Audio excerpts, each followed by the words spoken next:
apologize for the lighting and stuff. It's not ideal by any means, but Jamie's decorating our place for Christmas, and I'm in our bedroom. I just finished watching a documentary, which you can tell by the title. So, I didn't plan on watching kind of um, I don't even know how to describe this documentary.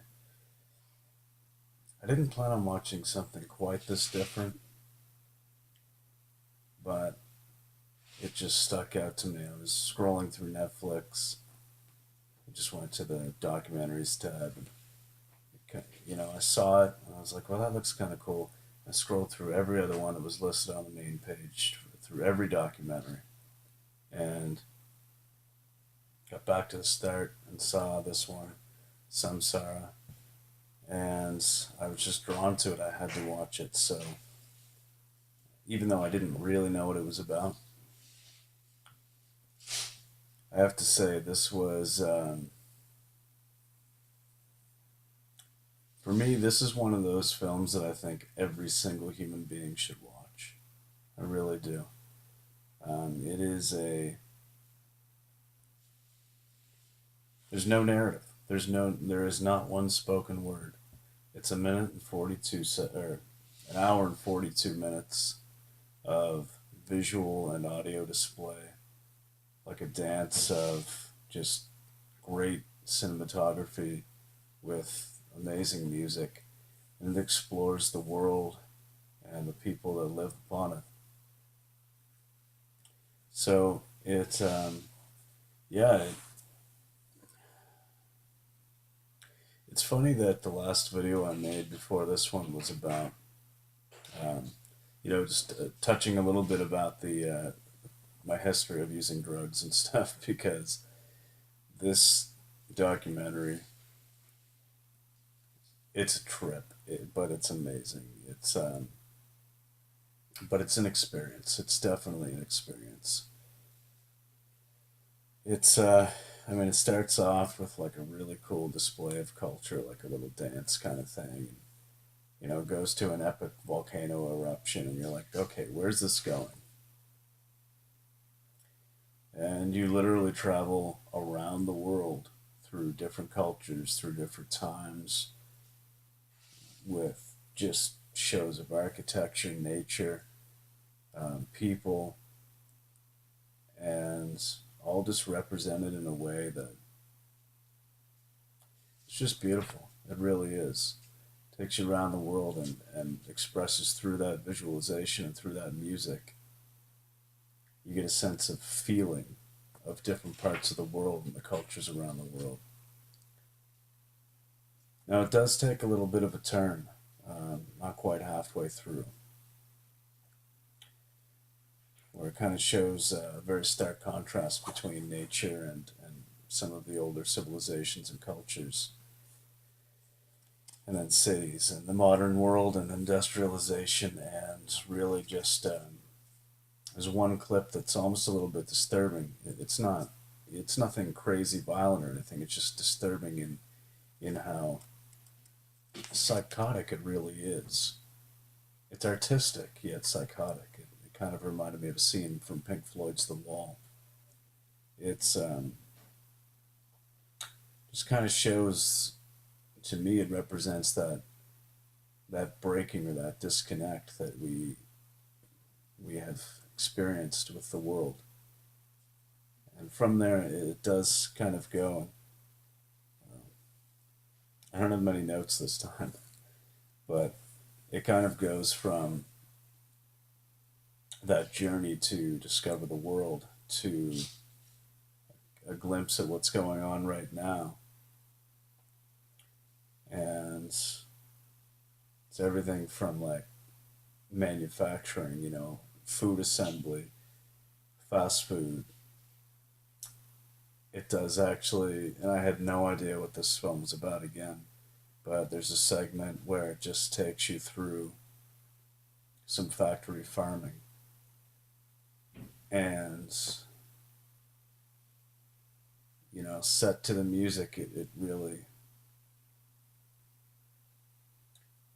it's incredible how much you feel the situation and what's occurring. Because the visual is something that most people are going to turn away from, or maybe even just be desensitized enough to not really get it. But after about 45 minutes to an hour of being on this emotional journey and really experiencing those senses of sight and sound, then you see some of these negative truths, some of these realities that we've imparted upon our world, set to those same senses that you're so in tune to by this time. It's it's pretty overwhelming actually. So, but it does kind of take a positive spin back. Um, the show's a little bit else of what's going on. Again, just presenting it in a very artistic way, but the last part of the documentary again kind of just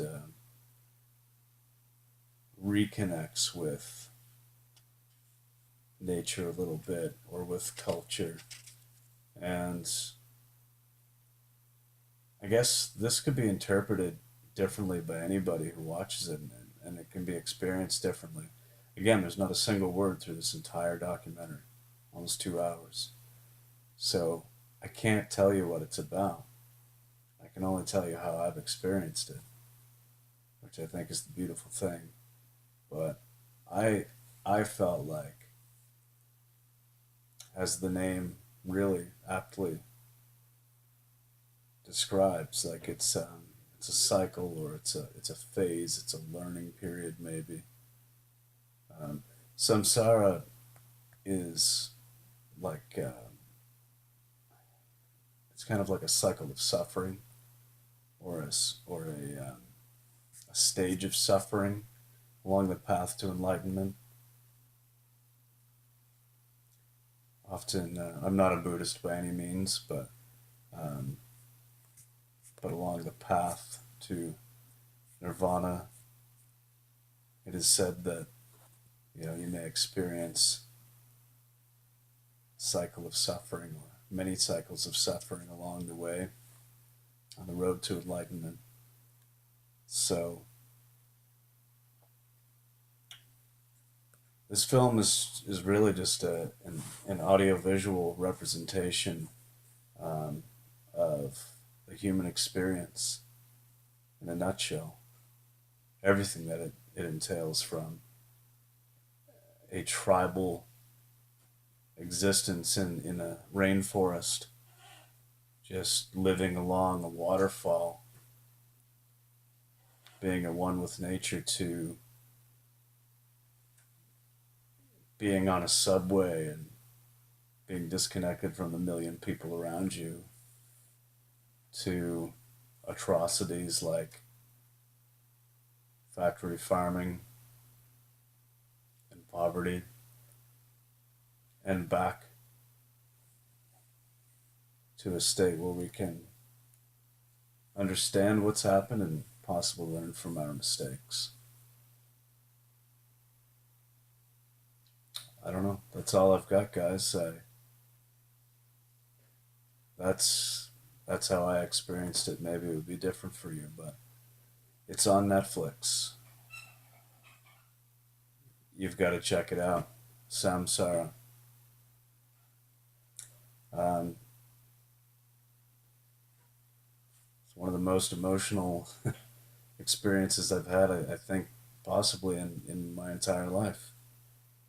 And I think it's just an amazing piece of art, an amazing piece of work, and it really brings a lot of clarity. So, thanks for watching, guys. If you like this, give it a thumbs up. Subscribe if you haven't already, if you so choose. Go check this out. Bye, guys.